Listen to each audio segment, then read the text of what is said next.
So, can I take this one? Yeah, you can start.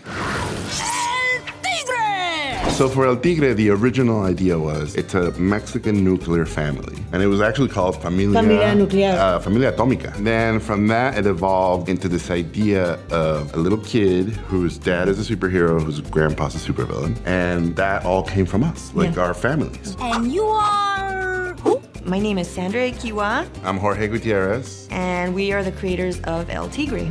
The Adventures of Manny Rivera.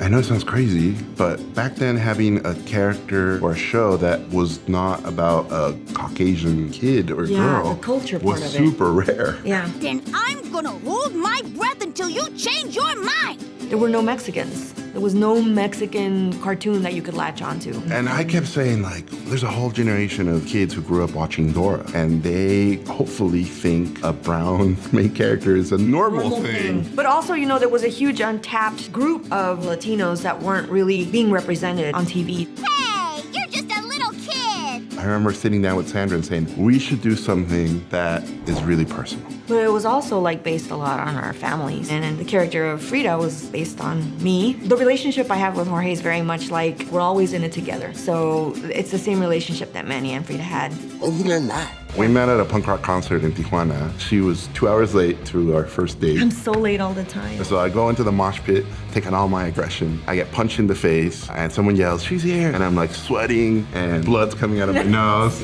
And I saw her, ooh, and like I could see bottles spinning in slow motion and teeth flying in the air. And I proposed 2 weeks from that day.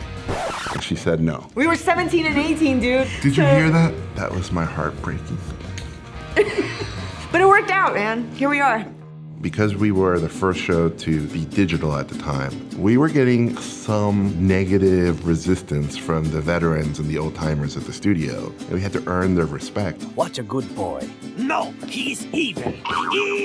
We would be designing and writing at the same time. So I usually draw the monsters, or basically the guys, and Sandra draws all the women and anything that's cute. Cool. It was an amazing crew, and people really invested their heart and soul into the show. I don't know what you imagined, but what I imagined having your own show, this was even better. We go to like signings and people were coming at us with like the characters. And we were like, well, we're here for another thing, but we'll sign it for you. Yeah. Like, this is really weird that they still remember them. Just seeing how many Latino kids have come out of the woodwork saying, we can do it. There's no limitation, nothing's holding me back, and I can do it. This is a possibility. That's so sweet. It always touches my heart. Just don't stop. Keep going, you know, and keep getting inspired.